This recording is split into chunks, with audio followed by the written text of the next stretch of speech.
Welcome to another episode of Talking That Talk Official Podcast. I am your host, Juice, aka Nordinary Bro.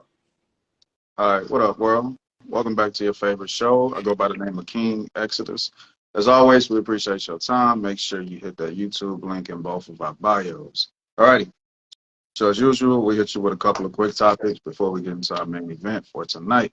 Um, First on the list, we got the infamous, the most famous public spokeswoman for modern women. Nah, this is bullshit. We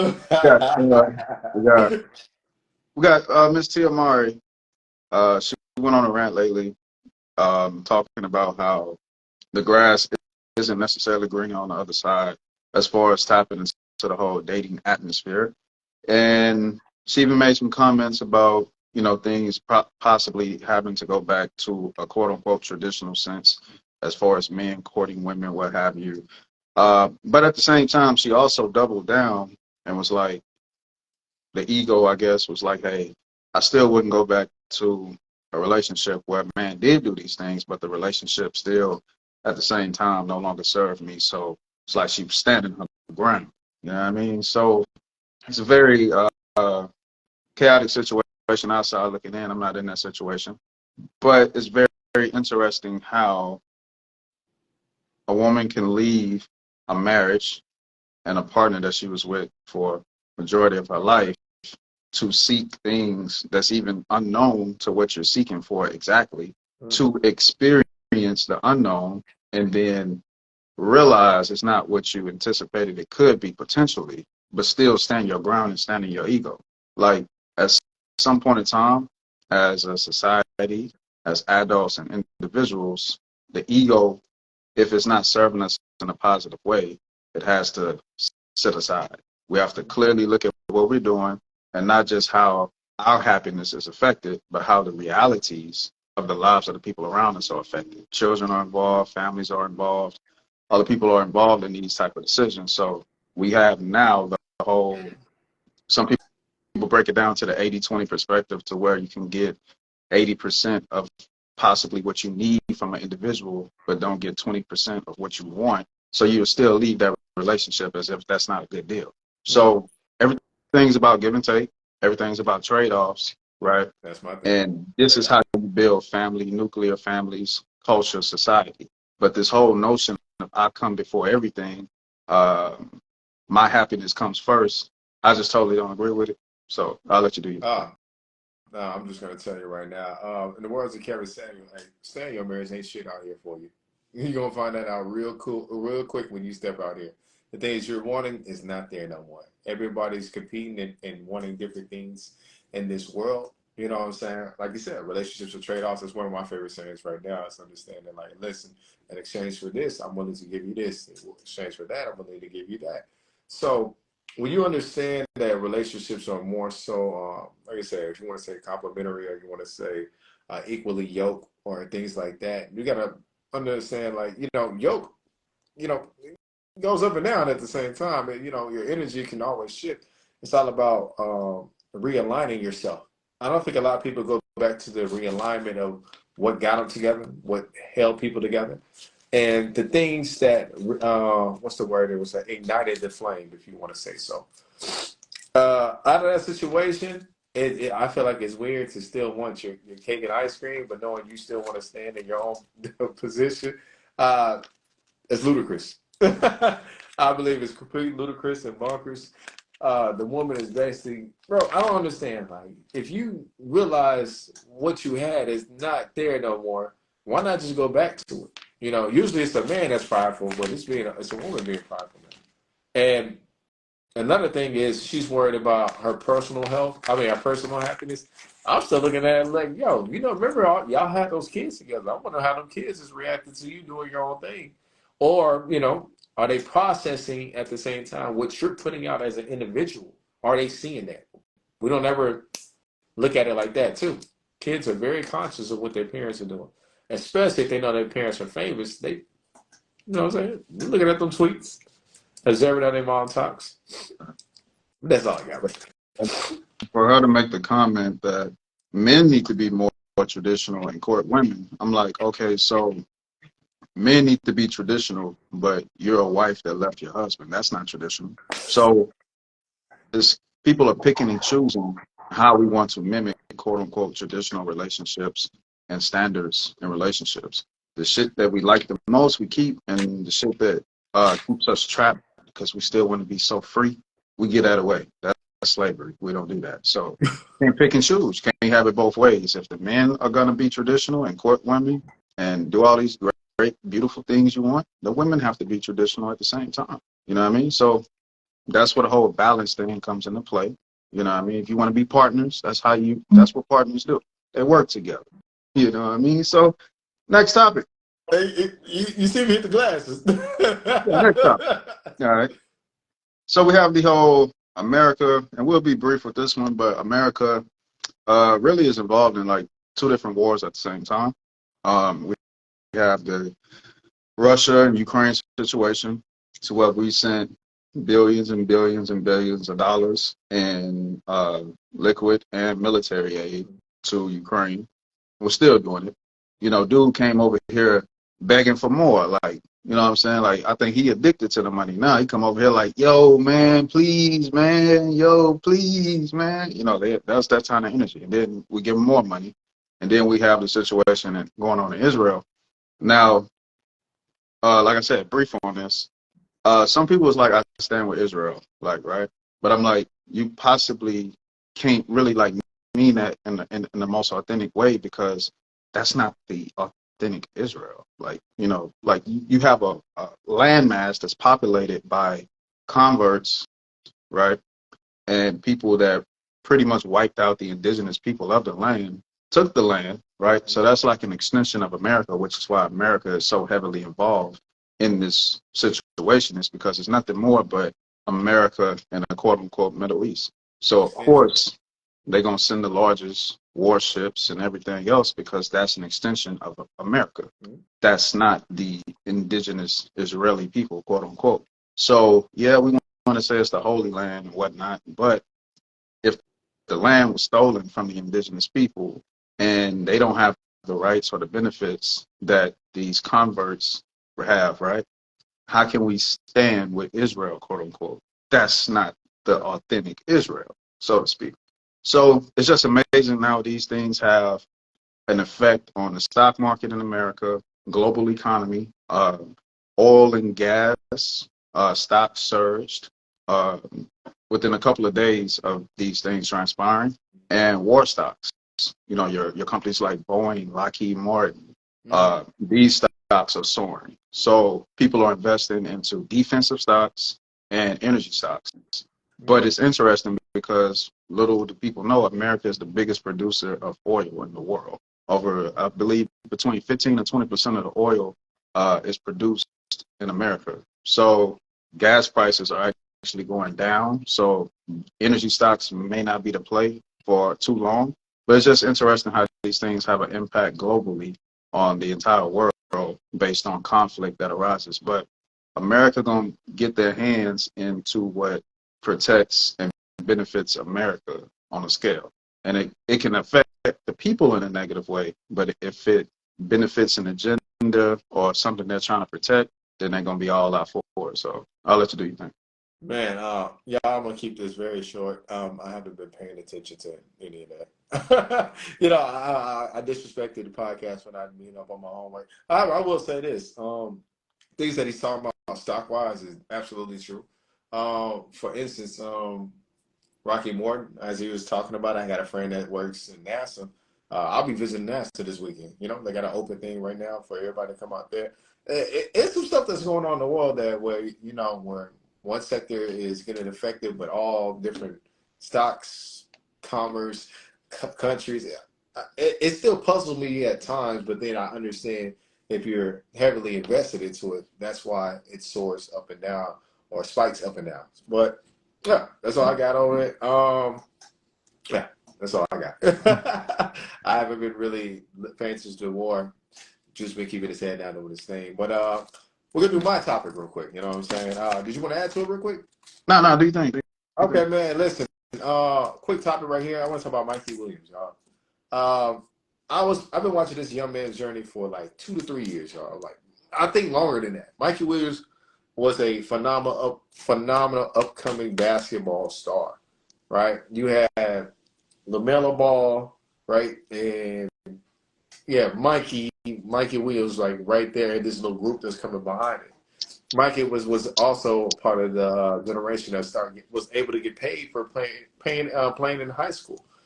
The guy was so talented. Multiple stars would come out. Mom even got a couple of days with Drake. I said, damn. Well, I was like, yo, okay. Like, he really is somebody. But why do I bring up this young man is the fact he was going to be one of the top picks for the NBA, and now he's facing 6 gun charges and 28 years in prison. And I was like, how, bro? Like, I remember going to his page. He had got the new red eye Hellcat wide body, rocking Balenciagas, dime that out. I was just like, yo, how you like? Your life was already taken off so young. You got the attention so young, and you know what I'm saying? Like, X had a conversation. Said, listen, no matter what goes on, you know, your environment can play out to the role of your mentality, no matter what position you're in. So allegedly. They shot out a car that had 5 people in Cali. And one thing, y'all know Cali do not play about guns. So, I just wanted to bring that up because I'm like, yo, man, we need to get brothers more conscious of, like, if you have talent and skills, do not do anything to jeopardize it. Like, stay away from the BS as much as possible. Because there are going to be times people are going to want to test you just because you're known. Right. That's all I got. Wow. I say it all the time, man. Mental health within the Black community, mental health within American society, diet, nutrition, the relationship we have on a religious scale, spiritual scale, how we actually tap into these sectors of life, quote unquote. It plays out into who we are. You know what I mean? It don't matter how much money you can accumulate. If you haven't fixed that person on the inside, if you haven't taken the time to build that person up on a personal level, whether it's through personal development, whatever, you're going to have these type of things that happen to where no matter how much money you make, you're still a product of your environment. You know what I'm saying? And even if you're not a product of that specific location, you're still a product of society. So you could, at free will, participate in being a product of an environment that you never even seen. We see it happen all the time. A person can never see the hood a day in their life, but through rap music, rap culture, hip hop community, social media, they could be the biggest fake thugs in the world, throw everything away, and you never came from that. So I don't know exactly where dude came from, but we see these things happen a lot. Sometimes we just have to really just get in tune with ourselves, you know what I mean? Find out who we are truly and how we can. The worst thing you can do is spend your life to get an opportunity that people kill for, and then you yourself kill the opportunity out of ignorance. You know what I mean? Like, that's the worst thing you can do. Fumble the bag before you even seen how deep the bag can get. So these people, these young guys, man, we need family, mentors, personal development. We need all these things, especially as Black individuals, to actually make sure that we have the longevity into creating the generational welfare everybody want to talk about and whatnot. It happens all the time, man. It's not a new story at all. It's a revolving door. We can go to some of the most iconic figures or whatever, drug problems, incarceration, death by gun violence. It happens all the time. So we just got to fix these problems to where successful people can actually enjoy the longevity of success, especially us. So that's all I got on that. Man, great speech, man. All right, man. Got another. Got another. Sister Shahrazad Ali. Wow. Yeah, we tapped in on the interview with the sister. To those who don't know, supposedly she's who Kevin Samuels got his sauce from, the inspiration to do what he did. Not in its entirety, but the inception was sparked there. So Sister Shahrazad Ali made a famous book. Was it The Guide to Understanding the Black Woman? And So interesting interview.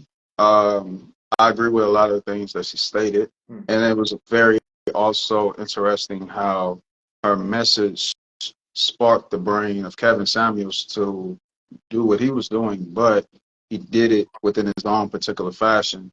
And she made a comment stating that she don't believe that he was successful on a massive scale, but he was successful within the range of the people that connected with his platform. And I would just simply say, like, I believe the man was successful, even outside of it, the people that connect with his platform. Like, even if you don't connect with a message, it don't mean that the seeds weren't planted within you, because exposure is sometimes necessary, even if it's not the type of exposure that we want it to be, right? I was one of those people in the beginning, and I still have things I disagree with Kevin Samuels, but I was one of those people that was like, oh, no, hell no. But once the shock value went away, I'm like, okay, all right, tell me more. Okay. And then shit, every episode, I'm like, oh, Kevin Samuel said this and that. So we just have to, yeah. So we really just got to focus sometimes on the message and not the messenger. And once we're able to compare messages, we can see how everybody, you know what I'm saying, is pretty much saying the same thing, just in different ways to different people. And that's the most powerful thing. Like, sometimes people will bend their message, right, based on the audience that they're speaking to. So you can't get caught up in that either. So just, words of the wise, check out the interview, Sister Shahrazad Ali. She's been getting disrespected and shamed by Black people and celebrated by Black people ever since, I believe, the early 90s. So, yeah, I'll let you do your thing. Oh, no, man. Interview was good. I enjoyed it. There were some moments to me I was like, yeah, I think she kind of be a little disrespectful to my boy Kevin Samuels. But, I feel like people more so, are just going to express themselves how they do. One thing I always liked about her was there was only, people don't remember, there wasn't a lot of women that talked about problems and situations within the Black community that wasn't extended that branch to do so, from Sister Shah Ali, and I keep forgetting the last one, bro. You said her name last time, bro, when we was talking. Frances Cress Wrestler? Yes, her. And there was a lot of women speaking out, so it became powerful, like just hearing a woman speak out about situations within the community or within the structure of society alone. One of my main things I like when she was pointing out, she started talking about even the way people talk about sex to people trying to, what's the word I want to say? Recreate something that she was once a part of, like, be able to pick apart, like, hey, listen, this is not the true teachings, this is not what it is. I love the fact people can be very much themselves, and she's always been herself, whether people hate it or love it. As far as what I'm saying, when it comes to Kevin Samuels, I always tell people, listen, bro, it was men like that got to me early on in my life. I just rejected a lot of stuff they said, because when you're young, bro, men say certain stuff, but if you don't see concrete of what they're talking about, you really don't pay attention. But that's why when some people went through some shock values, and I remember me and X was talking about, he was like, man, this is kind of different for me. I was like, bro, really rehearing that, man, it really what rebirthed me. I mean, made me go back to my core principles of how I was getting raised, and I'm seeing a lot of things turn out different in my world and improving, and just from doing so. But yeah, man, that's all I got on the comment right there. Great interview. I suggest everybody watch it with an open mind. Like I said, the woman's been doing her thing for years. She definitely don't get the credit that she should be getting, for one. And one thing I do like about her is, I put it like this: she's like the raw version of what you need to hear. She's the opposite of Oprah. Let's just put it like that. She's the opposite of Oprah.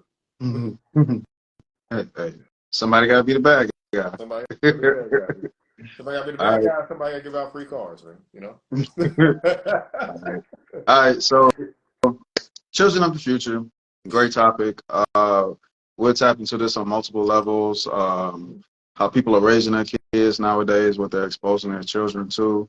We'll talk about the potential of, like, quote unquote the dating world in the future, how people are working, what type of jobs they may acquire, how they may think, what have you. So pretty much this is very important because nowadays, even people just in their 30s right now, early 30s, can be like, look, my generation was completely different. You know what I mean? How we were raised with different morals, values, principles, responsibility. These things now seem to be like a farce in a lot of people's households. Children seem to not really tap into critical thinking. They're kind of like controlled by a sense of technology. They have access to all the information in the world, but they don't utilize majority of the information in the world. Some of us were raised in very strict households where we had discipline, things we had to do. And nowadays people are tending to like give their kids free choice to choose, pick, and you know what I'm saying, see what suits the child's emotions and feelings and all these things. Like, you know what I mean? So we're gonna have a conversation. Even we can throw some music influence in there. Like, you know, a lot of people want to talk about the hip hop female scene. You got Sexy Red, Cardi, you know, Suki, all these women that's, you know what I'm saying, holding down the flag of potentially what most of our daughters can become if we don't, you know what I'm saying, check it and, you know, teach and, you know, instill the disciplinary actions to make sure that this is not the reality. All of these things, you know what I'm saying? What would a dating world be in 10 years? Trash. You know what I'm saying? So we'll have all these conversations tonight. I'll let you do your opening. Oh man, quote I got right now is children are the world's most valuable resource and its best hope for the future. Y'all understand children are the most valuable resource because they're the ones who's gonna replace us in jobs. The stock market, the oil field, the sales, they're gonna replace us. So if we don't home in on that resource of teaching them correctly, a lot of shit is gonna fall apart. More people like, well, yeah, we got AI, cool. Rely on AI all you want, but still, as an individual, your personal morals and character is still a big reflection of how the world is gonna, how society is gonna mold itself. I don't think a lot of people pay attention to that. One thing Sister Cesar Ali said that I had to bring up right now when he talked about culture was like, you know, people are seeing and hearing things and not reading books anymore. I'm a big believer that people are not reading books. I'm a big book believer. I always say, listen, I believe in keeping a hard copy of a book. Let's just say the internet goes out. I got a book. I got what I need to do to learn and you know, research and keep developing myself. Right. Kevin Samuels made a big comment about it. He said, listen, he was doing a debate with a woman. He said, listen, if the internet goes out, because that's how y'all was raised on, do you know about the Dewey Decimal System? Do y'all actually know how to read these handbooks on how to keep things running effectively, efficiently? He said, without the internet, a lot of y'all wouldn't survive. I said, I 100% believe it. I don't know if y'all ever took somebody's tablet away and see how a kid was damn near about to cry or fight, about to shoot you. I was like, God, leave, man. Like, yo, what is going on? So, I do believe we have to start separating electronics within our household. I believe in getting a black box. Like, hey, listen, everybody gonna put the electronics in this black box until we done eating, until we done having this conversation. You gotta get people more engaged. They said because of TikTok alone, the engagement paces of how quick videos are, that's literally people's attention span. That's why when the baby said when he raps, he starts before the beat drops because he said I only got X amount of time to catch your attention before you're not interested. It's the same thing when we podcast. We can see numbers go up, when numbers go down. It just is what it is. One thing he brought about hip hop culture and the women, I'm not gonna lie. Whole culture is popular. I don't like it, but whole culture is popping. They would say like, listen, it was all the gangsters that made hip hop what it is. You got all the women turning everybody into hoes. So now they're getting more money put into them more than ever. I never seen the way Sexy Red has taken off. I can't lie. They're putting money behind her. I read up on her lipstick, gonorrhea lipstick, bloody red. I was like, bro, what? This is really being marketed? Yo, she knows how to troll. I'm sorry. Whole culture is popping. They're gonna keep that up. Shouts out to the whole. What? Hey, man. Hey. Oh my Look, God, man. man. I do it like this based on what you were saying. The household is the most important of all, stage one. What are children exposed to within the household? And this may have to be like 3 points for me. I might have to come back to it. But um, I was raised in a particular fashion where discipline was required. Um, no doubt, principles, morals, but it was also the exposure to where I'm gonna show you all the negative things the world can show you because I'm your parent. I want you to experience that with me. That way, when you tap into it with the world, you ain't gonna have that shock value. You know how to handle yourself. And I'm Mm. like, getting older, I'm like, that was like not the best method, so to speak. Because once you're exposed to something, you can't undo that process. And At now you all. have different things that attach to the exposure. Mm. So now I got to rely on the maturity of the child and their environment and experiences as to how the exposure actually grows into a positive or a negative. Mm. So we had, like I said, we had this thing in the black culture to where I'm gonna give you the raw truth of reality so that you don't get hurt later or played later. But what does that do? It strips away the child's innocence. It strips away the child out of the child to where they grow up faster. And can that be a good thing? Maybe. But it also has the negative effects to where they sometimes can be so focused on reliving their childhood within their adult stages of life, which is possibly why sometimes the most successful people, right, the most intelligent people make the dumbest decisions. You know what I'm saying? They're probably chasing a childhood that they never had. You know what I mean? Despite the success that they may encounter. And then some people can just never be successful because of the exposure to negativity prematurely. So we shouldn't be in a race to strip our children of their youth and innocence. You know what I'm saying? Let them have that. I ain't saying they got to believe in Santa Claus, but let them be a child and stay in the child's place.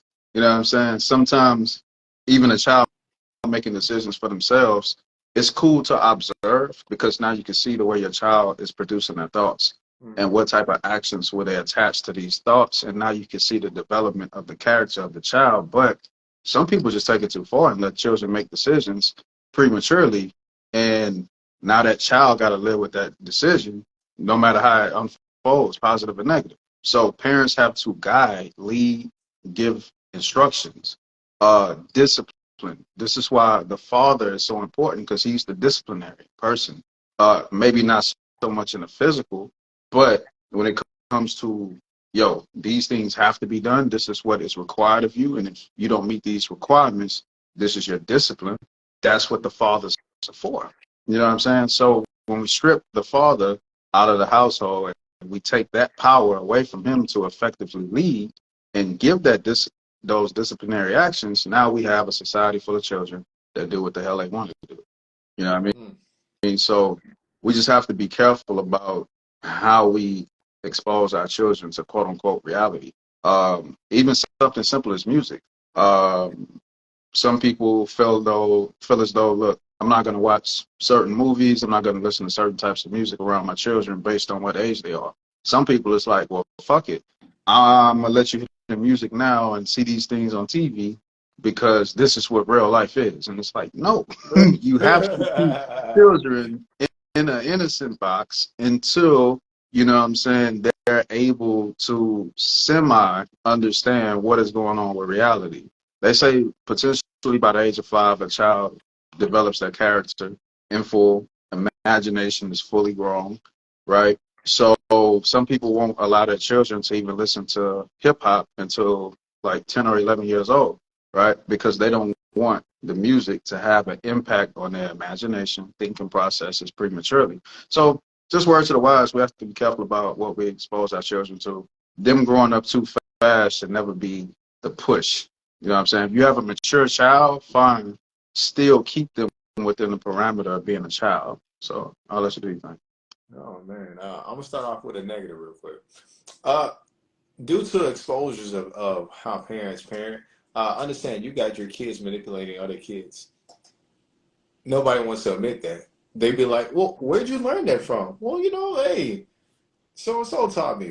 What? They let them do that in that household? Well, I don't think y'all understand that, but at the same time, you'll look at it like, well, look, don't worry, it's only in the household. As long as you don't do it out there, you're good. But I don't think y'all understand. Kids are not gonna keep quiet. Kids are gonna want to, share what they learn. That's the excitement of being a child. Unless you can instill that really hard in your child not to open their mouth to somebody, but even then, kids still want to be kids. One thing I want to talk about when it comes to the exposure world, I was definitely exposed like X, but in different ways. I'm one of the best comparison I can ever give is one of my childhood friends, man. He grew up in a strict household.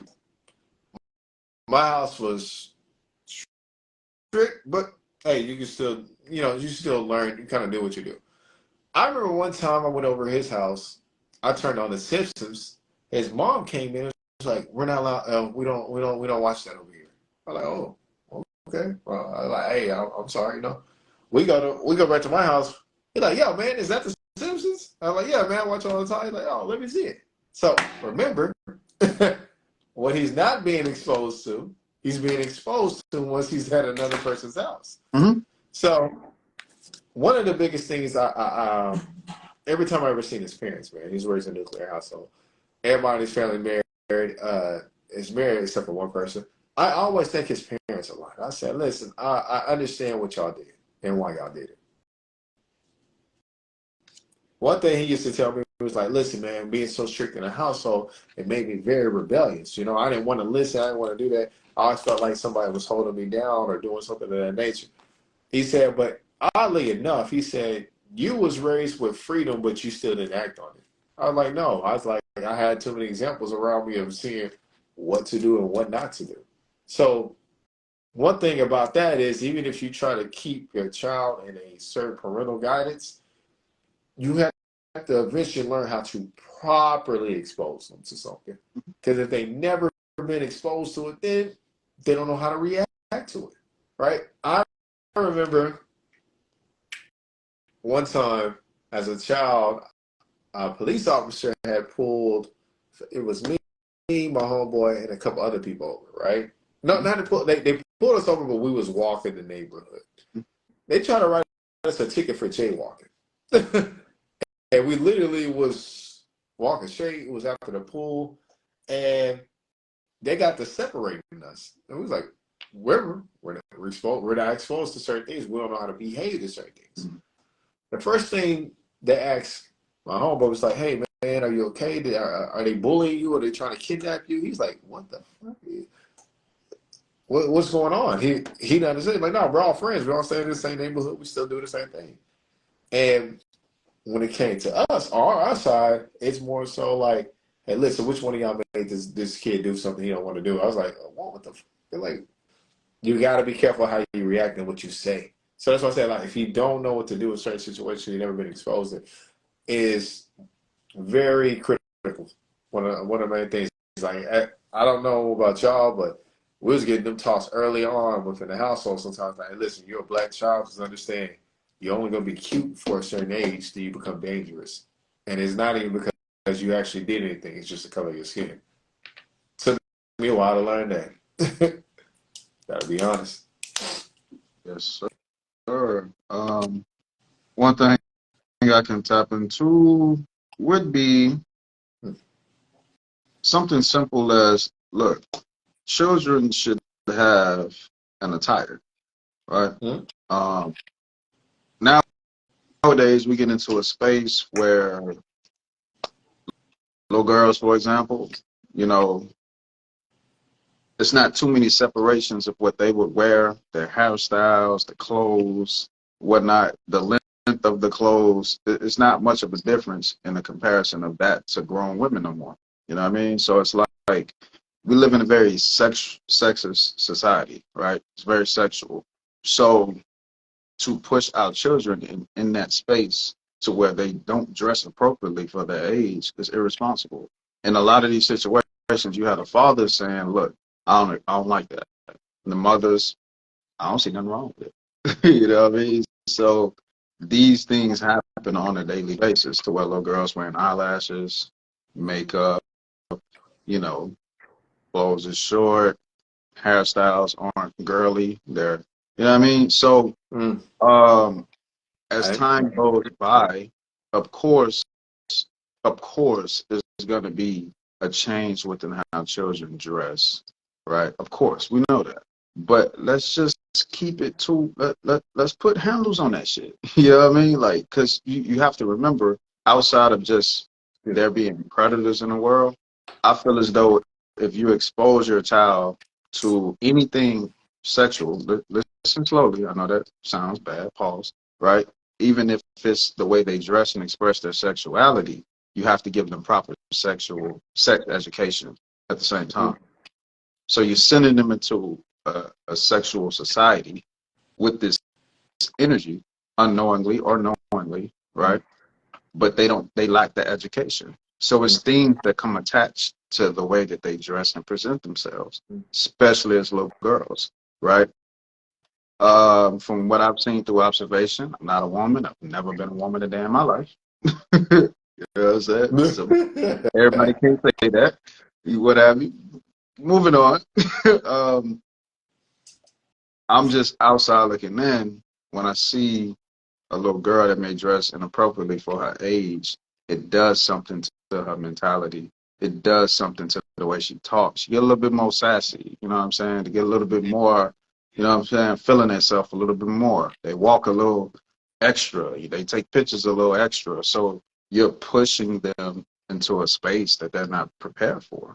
What's wrong with little girls dressing like little girls? What's wrong with little boys dressing like little boys or potentially successful or respectable men? Like, you can't have your son dressing like a thug, right?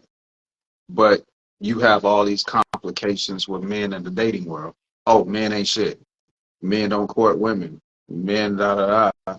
But your son got 3 gold chains, you know what I mean, pants not on his weight. Like, you know what I'm saying? It'd be cool to go back to a space to where children not only dress like children, but even if they do want to dress like adults, they do it within a casual way. What happened to that? I don't go to church, but I'm pretty sure people in church ain't dressing like they should be going to church no more. I can guarantee you that. I ain't been to church in a while, but I'm pretty sure them dresses is not church appropriate. Back in the gap, women couldn't wear what was it, pants to church. You know, all this shit. If you had that on at the church door, you got turned around. Can't even come in church. Nowadays, this free will shit. Everybody's free to do what they want. So now there's no attire nowhere. So word to the wise, how children dress really has an effect on their character, how they move and operate throughout life. So if you're gonna let them dress, quote unquote, past their age, at least let it be casual. You know what I'm saying? Let's see, you know, little boys in casual attire. If they're gonna dress older than what they are, same thing with little girls. Let them dress like little girls and stay there. So you got it. man, well, one man told me a lot. He said, "Listen, the way a kid dress is going to tell you about their parents' mentality." I was like, I'd have had a lot of deep That'd be on. conversations at a young age. That, like I said, like when I reflect, I'm like, bro, I was getting game at a really young age. And he said, no matter what you think, tell it. Remember, if they're not letting that child dress how they want to dress, they're dressing them themselves. That's one of the most key and ultimate factors. One time, I went to my grandmother's house. A little girl there, you know. She came down the stairs. I was talking to my grandmother at the time. I looked up, and she was like, "Hey, Daddy." I was like, "Hey, how are you?" I looked dead at her hair. I said, "Yo, what's up with your hairstyle?" She was like, "Well, I got it for school." I was like, "I don't like that," and she was like, "Well, Mom let me do it." I was like, "Oh, okay." My grandma immediately said, "I don't like it either." So it's certain things even the older generation know, like, yo, that's too much too soon. It's too much. It's too much too soon, right? Right. But that's one of the biggest conflicts you'll ever have once you create a child and y'all not in the same household. Is what you want to teach them and what they let them do. Some people just rather, hey, I'd rather be over here because I can do whatever I want. But there's a certain way where you can make a child crave that structure. But a lot of people never learn how to do it because you do it in an unpleasant manner, right? Get in the ass, trick this, trick that. That's why I don't want to spend time with you too long. I remember I had a guy named Uncle Phil. Uncle Phil was white. My mom used to work for this banker. And we called him Uncle Phil. Uncle Phil had structure. I learned how to golf through him. I learned how to talk certain talking points with him. And yeah, remember, I'm a black kid. This was my mom's boss. That was the funny part. He loved my, you know what I'm saying? They had a great connection. The relationship took a while. I was sleep over at his house. But Uncle Phil he had a lot of things in place. Like, listen, you want to be here, just understand there's rules and stuff, right? The house was, bro, the house condo, I forgot what it was immaculate, fun. But I understood the manners he had put in place. So, like I said, there's certain things you can make a child crave if you can make it enjoyable at the same time. That's why one of my other friends that was kind of like Pops, he said he made something that really popped out to me. He said, listen, if you could create a home that's enjoyable for a child, you can raise them how you want to raise them. And I was like, wow, I never looked at it like that. Because a lot of times his kids never left the house. Why? Everything they wanted was there. Everything they need, like love, understand, like arts and crafts, teaching, the whole family moments. Like I love, like I don't know everybody, but I miss the times where family was together. We was all sitting there watching movies and stuff. It's like everybody do their own thing now. Or if you try to gather everybody don't want to stay present no more. So it's a lot that goes along with the structure of things and how we think and how we act. But going back to the clothes, I would say, listen, we got some work to do. We got some work to do. That's the best way I can summon all that up. On the young men's part, on the young ladies' part, I done seen some kids with ball caps. Like, have you ever seen that meme where they say, "Hey, listen, the reason why you can't find the man you want because you still dress your kids up as their fathers." I don't know if you ever seen that meme. I was like, oh, that's crazy because I still see that to this very day. Right. Right. That's why I said the biggest takeaway I ever forever remember in my life when that man said, "Listen, look at the kids' clothes and how they dress, and it'll tell you about their parents' mentality." I ain't never looked at people the same way since then. Right. One thing I've encountered a lot in life. Sometimes, okay, let's just say I had the most negative experiences as a child, but I rose from that. I'm that rose that grew from the concrete. I'm different. I'm an exception to the rule. That don't mean my child is automatically an exception to the same rules, right?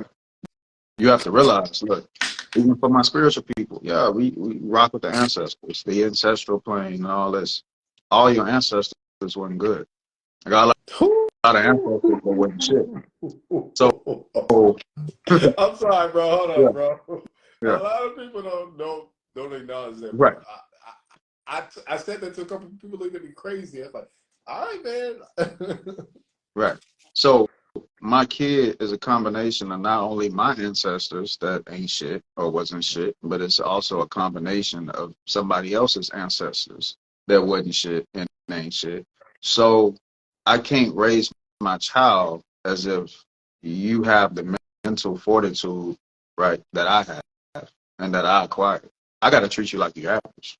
I ain't gonna give you no type of special treatment on how I raise you until you show me that you are that exception, quote unquote, or that you deserve that type of treatment. I'm gonna give it to you. I'm gonna treat you like you average. I can't say well, I used to do that, but I turned out like this. So it's hope for you. No, it's no hope for you until you show me it's hope for you. That's how that works, right? Mm, Sometimes we get so caught up in who we are as individuals, but your child is not just you. mm, They're a combination of you, your ancestors, somebody else's ancestors, DNA, plus what society is doing. You're a fool if you think society is not bigger than you. Society is 10 times bigger than you. It's 10 times bigger than your household. You can never disconnect your children in modern time completely from society. Like you said earlier, other children will teach your child things, even true. if they don't have the same exposure to society that other kids have. All it takes is one kid. Mm, It can be a family member, a friend, any one kid can fuck your whole kid's life up based on what they get exposed to. They ain't got to be around the kid forever. It could be one day, an hour. The exposure's there. that's it. That's the law of exposure. Once exposed, you can't undo that process. The exposure is there. So sometimes people just need to raise their children as if they're average. And I'm not saying, you know, don't praise your kid, don't recognize your child's greatness and potential, but your basic fundamental guideline on how a average human being should be raised should be what you follow. Nothing special. Mm, Feel me? So this goes back to principles, morals, structure, the basic building blocks of what a productive person should need to be productive in society. So you just got to be very careful. You know what I mean? I may have handled something, went through it, G, been a G through it. That don't mean the next person is going to do the same thing. So we just can't raise our children out of our own ego. mm. You know what I mean? So even in the world of sports, if this was the case, all of Michael Jordan's children would be Michael Jordan right now. Every great investor would have a bunch of great investor children, and they would just no. These people know their kids is dumb as fuck and ain't shit. A lot of times, They're what do not they for real. do? I'm They're just not keeping it for real. real. Keeping it Yeah, real. no, no, So no, no. yeah, they know like you are nothing like me in the best sense. So they like, look, I'm gonna put certain shit in contract and paperwork. Cause I know you're gonna fuck this off. I know you're gonna sell this property. I know you're gonna sell this company that I work hard to build for. It's the number one company in the world.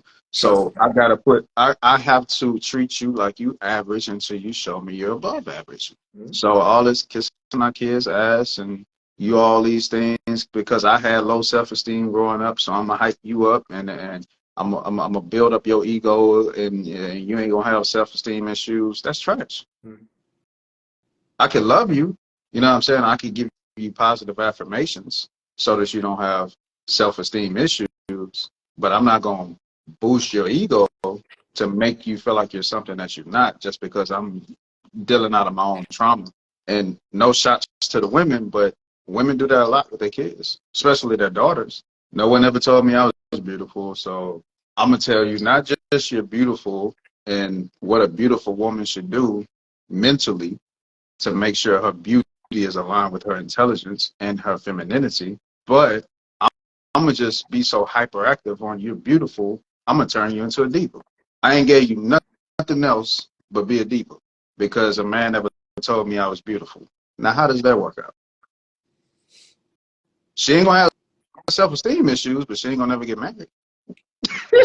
Hey man, hey, I'm done, man. I'm done. You got it. I mean, listen, the only thing I Put was my going sauce. That's to hot off sauce. of, Mhm. one of the things I'm going to piggyback off of is being realistic with your child. There's a double-edged sword with being realistic and also lying to your child. Lying to your child. I don't know if you ever watched documentaries and movies where kids find out later. I was like, yo, you lied to me my whole life. But hey, look at you.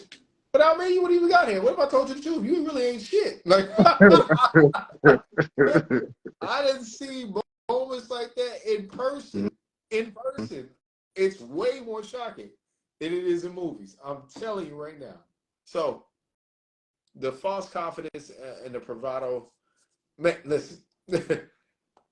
it can help, but it will crush somebody once they realize something.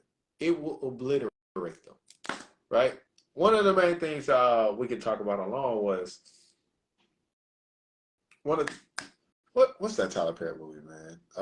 When he was running the company, bro, and his brother really wanted to run the dad's company, and he's like, man, I just want to ride my motorcycle all the time. I forgot that movie, man. Damn, I forgot that movie. But that was a situation where the family understood, listen, we're going to have to put somebody in place to make sure things stay up front and up kept. And you're going to have to give up your life right now for that. Even though the youngest one wanted to do it, he never proved himself worthy of it. That's why even when the oldest Tyler Perry character stepped down from his role, he actually put somebody else in position. He said, once you learn from him, then you can run the company. Like, these people are, they pass things down strategically, no matter if it's not even their own bloodline running it as of right now. They're not going to jeopardize that. You have some people be like, listen, I built this all for you. You can do what you want with it. The minute they step down, it goes to shit. So being strategic in everything you do is absolutely necessary. Study your kids, man. Study your kids. And I also say this, study your kids' friends. Study your kids' friends as well. It's going to tell a big story. One thing I started doing is studying my kids' friends. I started studying their parents. Oh yeah. I need to know everything. A lot of people just be like, "Oh, y'all friends, okay? Y'all gonna have fun." No. It ain't none of that no more. Start paying attention to their friends. Like I said, the exposure game, you can never come back from it. You can never come back from it. All right. I gotta go in Godfather mode, you know. Boppity bop bop bop. We are back. Look, Kevin Samuels did a lot of this. Mm-hmm. He would interview women, and they knew everything that on a financial scale, emotional scale, that they wanted from a man. All right, bet, cool. What do you have to do to attract that type of man? Crickets. Some women was like, I just gotta sit and be pretty. No, there are passive things you do to not only attract and keep a man, but there are things you do, right, aggressively within the feminine space, means you're proactive at it into attracting and keeping a man. So when he would ask all of these young women, what did your mother teach you about how to attract a man? They didn't know. They kept thinking he was talking about approach a man, and he was like, no, how did your mother teach you how to attract a man? Feel me? Everybody want to talk about tradition, but traditionally speaking, women, you know, had subtle gestures to let the man know, hey, I want to, you know what I'm saying, I want to rock with you. They would cook for him, do something for him, you know what I'm saying? Yeah, nowadays, you want to get to my heart, make some different things. Right. Nowadays, the whole process is thrown on the shoulders of the man, and we say that's traditional. That never was traditional. Mm-hmm. It was made up. Feel me? So, yes, women do compete to attract men, especially the type of man that you want, quote unquote, being high value or just a higher value, higher than average. You still compete for that man on an attractive scale, mm-hmm. and then you compete to keep that man. So, Going back to the OG, women control access to sex, men control access to relationships and marriage. It means nothing if you can have 30 men sleep with you. It's how many, not just how many men propose, but how many men marry you. And now we can say, what's the longevity of the marriage if you don't leave? So, needless to say, we have to raise children appropriately on how little boys can become men, what's masculine, quote unquote, and how little girls can become women, and what's feminine, quote unquote. Even how we have conversations with each other is off. You feel me? Like, it's a certain way a woman should talk to a man, and it's a certain way a man should talk to a woman. You feel me? It should still be a certain level of respect. There shouldn't be lines crossed within these conversations. You shouldn't have conversations where women dominate conversations and talk over men. You feel me? It should be more so where it's a balance between the conversation. But women don't even know how to talk to men. They don't know how to disagree with men. They don't know how to, quote unquote, stand on their truth when dealing with men, right? Standing on your truth with dealing with a man, it's a certain way you do it. You feel me? Because if it comes right or wrong based on your truth, right, then and now you're putting yourself before the family unit, the household, and you're putting yourself before that relationship or that man. So what is the man to do in that sense? Feel me? So when we tap into raising children to be productive people in relationships, everybody has a role, like it or not. Everybody has things that they specialize in, like it or not. This whole each sex can do the same thing in relationship shit is trash. Men lead in a particular fashion, women lead in a particular fashion. So if little girls aren't being raised to be wives and being led by the right man, and I hate even saying the right man, but I'm just giving y'all something. But if they're not taught how to be led by men and men aren't taught how to lead women, because all of that is slavery and everybody should just be who they are, then you're not going to have a family.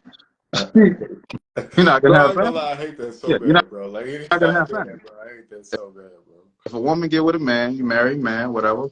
Because I'm throwing marriage and give you something else, and give y'all something else. When you marry a man, you follow that man's leadership. Authority. That's the greatest thing he can give you. Authority. It gives you the protection, right? And the provision based on you following his leadership. He don't give you the protection and the provision just off the rip, just because and no leadership. So nowadays, that's what's happening a lot of times. A Yes. man can give his paycheck, he can give his protection, but he can't give his voice. God damn it. God, I'm Kevin Samuel smiling somewhere, man. You know what I'm saying? Yeah, you just gonna kind of Smiling like, somewhere. So that's what we're doing with society. Men can't be men, but they can be tools. They can be resources, but they can't be men. When a man decides to become a man, now he's being toxic. So, like they say, it's no such thing as toxic masculinity. It's a lack of masculinity. So we got to raise our children appropriately. When a man come in a room, it's a certain way the children should act. When a woman come in a room, yeah, that's an adult. The children should act a certain type of way. But the man should have that power just when he just, hey, kids should just freeze. You know what I'm saying? Nowadays, a man, hey, the mama say, hey, don't talk like that in my house. So the kid don't even have that pause factor no more, and the man just raising his voice. Now men are being challenged at every level. They can't lead, even if it's just with their voices. You know what I mean? So I'll let you do your thing, man. Man, listen, I'll talk to the Godfather, man. I'm making a funny joke, but I'm dead serious. You ever notice that they're starting to clip a lot of animals in male and female roles, but it makes sense in the clips, but people don't view it at the same in reality. For instance, one of the most famous ones right now is the Rottweiler, right? It's two Rottweilers, the three. There's a baby one, the mom, and the dad. The baby Rottweiler just acting up, barking. The mom's trying to calm it down, and he The dad did one big ass bark, shut everything down. He sat down, he looked straight up there, he's like, see? And they put in quotation like, this is how important the father is in your household. Once the dad had acted, the punk shut the fuck up and sat down. They were like, hey, he ain't playing that. But these days, man, the man raising their voice is crazy. I always say, listen, when I'm talking to somebody, I say, listen, my provision, my protection comes with some authority, if not all authority. I don't care how people take that, right? If I can't say certain things and you feel like you can still act a certain way, I won't deal with you, right? I said the dumbest thing as a man you can do is pay bills and still get disrespected. That's me personally. That's me personally. You want to get disrespected and still pay bills? Okay, go ahead, bro. But that's what society has taught you. Like, no matter what she does, you still need to provide. No. Hey, baby, the lights went out. Hey, listen. When you start respecting me, we'll be back on. I got my candle. I got my candle. I'm This is like, hey, my you know I got candle. candles. Wait, get your own Hey, candle. baby, my tires went out of my car. Hey, look, baby, when you start respecting me, I'll make sure they get replaced. Hey, listen, I'm sorry. And then people will try to say, well, now you're leveraging finances in order to, you know what I'm saying, get your respect. I was like, no, no, no, it's not finances. It's your actions. Do you think any of this would happen if you didn't have a certain type of action beforehand? No, Mm-hmm. because we're in charge of upkeep, maintenance. This is what we're in charge of, like doing things like that. So I don't think people understand that. And actually spoke very well on the women's part. But I'm gonna just speak on a little bit on the men's part. Like, hey, listen, we gotta get these little boys with some real men. I don't know what some of y'all teaching them. I done talked about it several times. Listen, your uncle not that nigga, so, bro. I'm sorry.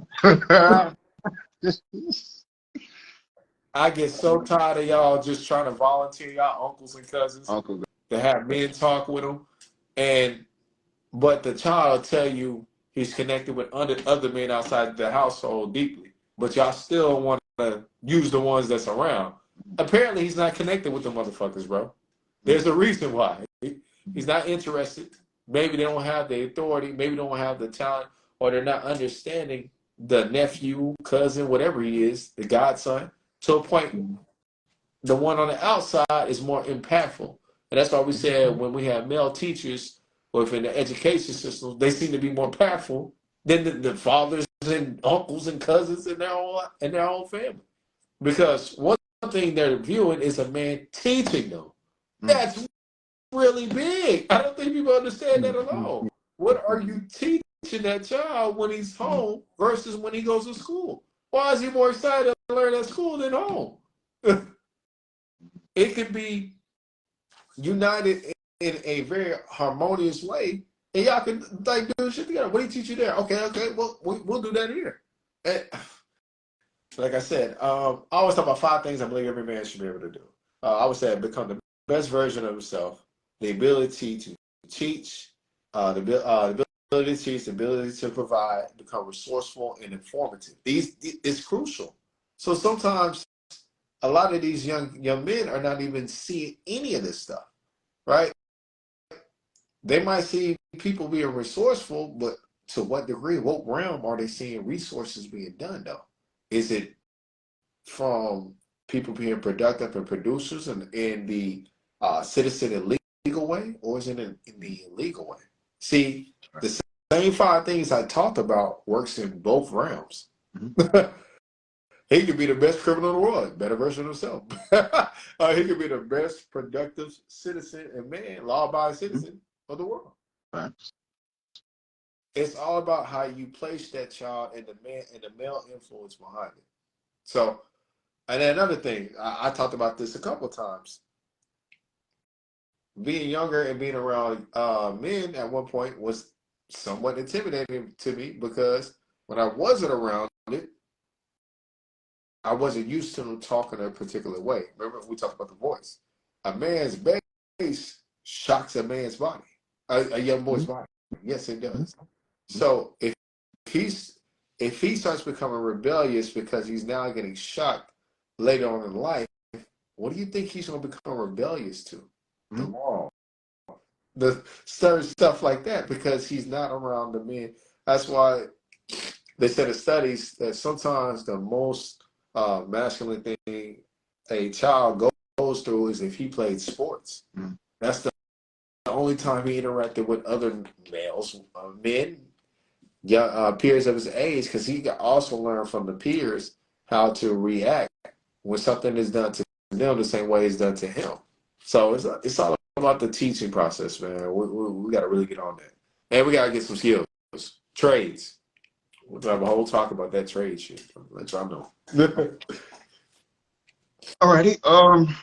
One thing I bring up is like trauma teaching. Like a lot of people, especially in the dating world, listening to like Kevin Samuels, he had interviews with women, and they say the most chaotic shit about men next to their teenage daughters. And he asked them, "So what are you teaching your daughter?" "Well, I teach them go to school, get an education, you know, make their own money, Okay, so you're raising them to be an individual and not a wife. Mm. So now we're in a space to where, okay, cool.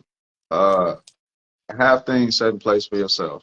How your finances, how your education. There's nothing wrong with that. But you have to also be taught how to engage and build family with the opposite sex. So you can't just be raised to be an individual 100%, quote unquote. Part of that individuality has to be what you're made to be, which is a wife or a husband. So, but the trauma teaching is, since I don't trust the opposite sex, I've had my experiences. Even if I was wrong in choosing these people and choosing my experiences, I'm a quote unquote give you the game. But what I'm doing is I'm limiting your ability to have a successful relationship or family structure, right? Ooh. And maybe unintentionally, what's going to happen is now that kid possibly, let's say they grow up and be potential, they get the degree, they get the jobs, careers, they get the money, nobody to share with. Now you have a retirement plan based on your trauma teaching. And so many people do it on different levels. It could be like, race wise, like, I could have had so many negative experiences with this particular race. So, hey, look, my kids, don't trust those people. But oh, shit, that kid may grow up and somebody from that race may be their best friend. It may be their mate. It may be their business partner or whatnot. So it has to be a balance to where, first off, you work on your own trauma, you get that shit in check, but at the same time, you give them both sides of reality to where they they're not supposed to relive your trauma, even if they don't experience it. They're supposed to surpass it and never have those negative experiences. But they also have to have the positive experiences as well attached to it. You know what I mean? So all this trauma teaching it happens a lot. So, like I said, it was more relatable in the dating aspect, um, to where we raise our children out of our own hate. Even if it's hatred towards the other parent, we raise the children out of that.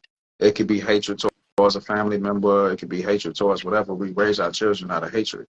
If you want to know why America is so convoluted and diseased with racism and classism and everything else, it's because people raise their children to be that way.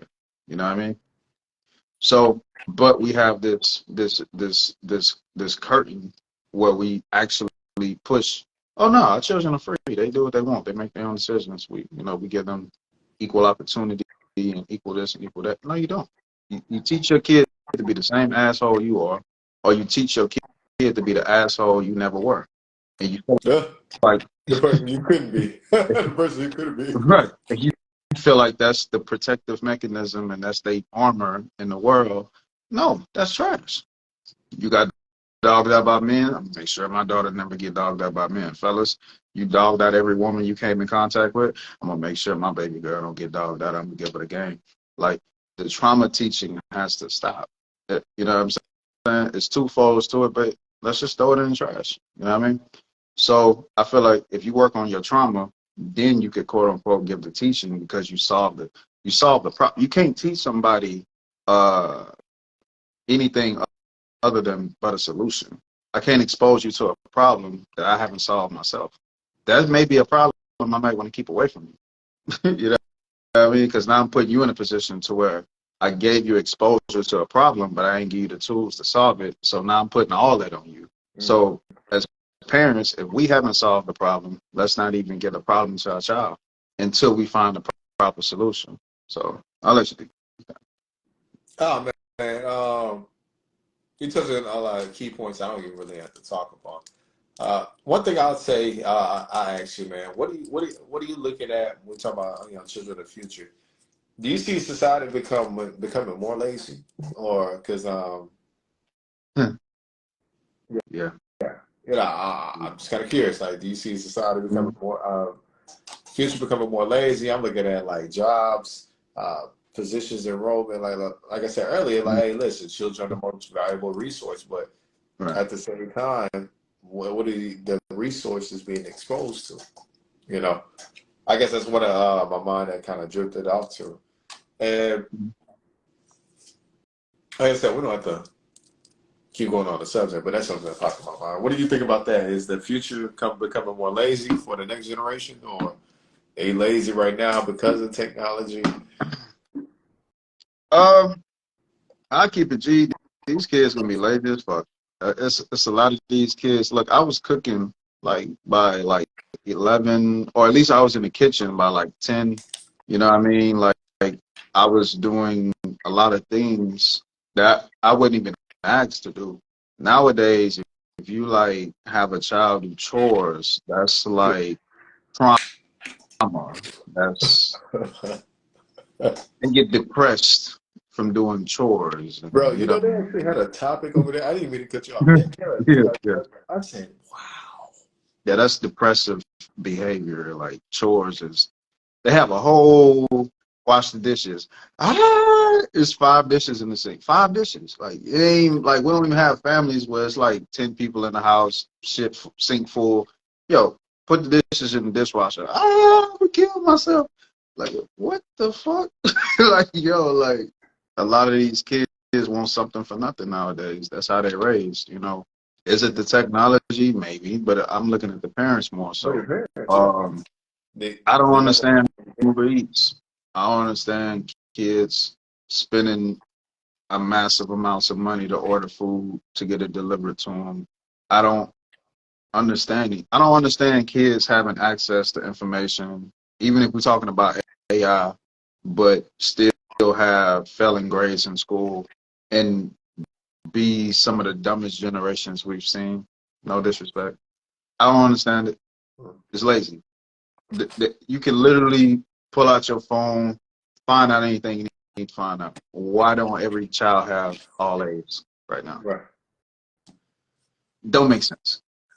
You know what I mean? I We listen, actually have to go to the library, use the fucking card, sign in on the computer, find the fucking book, do all that. They just pull out the phone. You know bro, what I mean? they know how to cash up a Vimo at like 4. And I was like, how? Well, That wasn't even a thing for us. Like, you no, know what I no, mean? So we had a piggy bank, man. You know, you gotta break the piggy.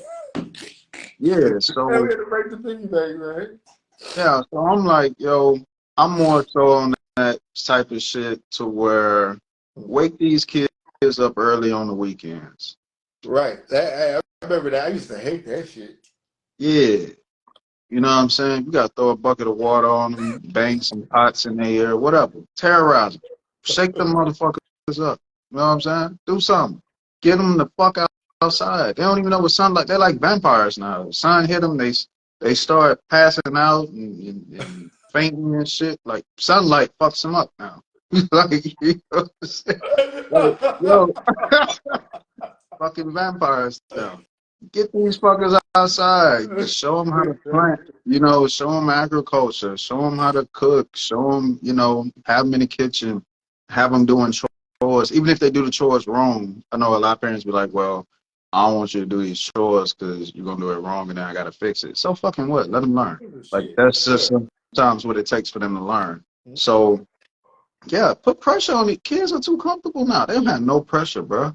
Like going home should be like, fuck, I gotta deal with the clothes, the dog. They should be pressured when they go. They shouldn't be like, oh fuck, I'm gonna go home. I'm gonna kick back. I got this video game I'm trying to tap into. I'm gonna be on my phone. Like they shouldn't be comfortable at home like that. Like, you know, like, yo, they should go home and be like, yo, I gotta work. That should be their job. You don't have a job. You don't pay bills. The household is your job. We got to get back to that. You know what I'm saying? These kids should be learning survival skills, fighting skills. Um, they should be learning things that will make them productive citizens and active citizens. Kids are the most unhealthiest they have ever been. And Diabetes, high I think it's gonna cholesterol. go up. I really believe it's gonna go up. Yeah, obesity. Like, yo, bro, like growing up, like you may have had like one or two fat kids in the hood or on the street or some shit like that, but everybody was lean. Everybody, you know what I Running mean? Like, around. yeah, Yeah. like we got to get back to that. You know what I mean? So these kids know they know how to dance. They know how to listen to the music we listen to. They know how to curse. They know how Uh, to TikTok. They know how to yeah, TikTok their ass off. TikTok. They TikTok specialists. Right. They know all these things. They know what's going on with every actor and rapper and all that, but they don't know nothing else outside of that. You know what I mean? So we just gotta, you know, like I say, kids should feel pressured in a positive way to where they actually learn things that they should be learning. You know, they know how to have adult conversations, but they don't know how to do anything that productive adults actually do. So yeah.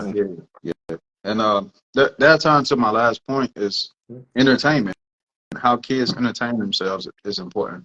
Like, Crucial.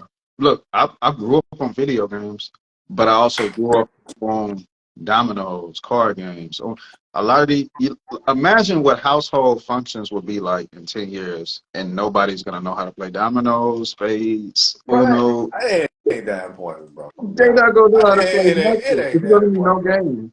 Now, if you would have been like, what does that go? Tug of war.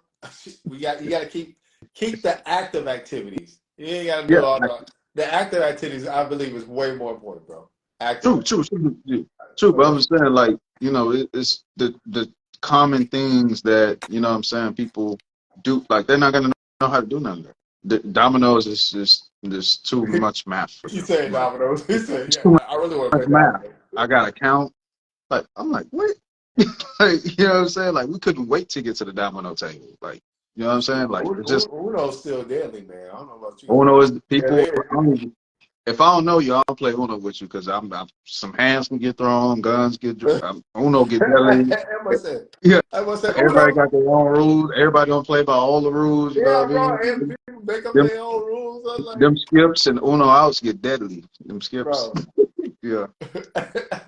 Skip me too much. You gonna say you gotta get on the table randomly. Hey, do that again. Hey, you know, they got the new Uno where you can like write on the right blank. on it. Yeah, I'm like, bro, no, we're not doing that. Throw that away. Yeah, throw it away. Throw it away. It's gonna get hard here. Throw it away. Let's not even do that. I know how that's gonna turn out. Yeah. I put something on the card and be like, you automatically win. But yeah, you know what I mean? Like, kids gotta have these experiences, you know what I mean? Like I say, where they know how to do something simple as, you know, play games. How they're entertained is important. They shouldn't have the same entertainment as adults. That's a no-no. We shouldn't know the same songs. We shouldn't watch the same TV shows. We should not watch the same.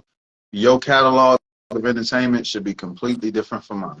So, I ended on that. Yeah, man. I got nothing else, man. You know, you talking about dominoes and shit. You know. Like that. No, man. I'm one of the people that be like, yo, my dad and my grandpa, they put the dots on them. Yeah, I'm one of them people. I bet you got a spare set of dominoes in your car right now. I keep 2 sets of dominoes. I keep one in the house, one in the car, man. It's serious, man. Come on. He might walk around. You got 10 minutes? You got 10 minutes? All right. Keep a pen in the car. Bro. Like, I just see some $1,000 bets out here in Houston. Like, I said, dang, it really got that crucial on it? Like, bro, yes. They side bet all that. Yo, craps and shit. Yeah. Yep. All right. That's it, man. Go ahead and run us off, brother. Sir. All right. Appreciate your time. Shouts out to Etasha as always for tapping in and watching. One of our MVP fans. But yeah, we appreciate y'all for watching Talking and Talk Official Podcast. Make sure you tap into the YouTube channel. The link is in both of our bios. Up top, we got No Ordinary Brother. I go by the name of King Exodus. Make sure you share the live, share the video, and until next time, we are out. Peace.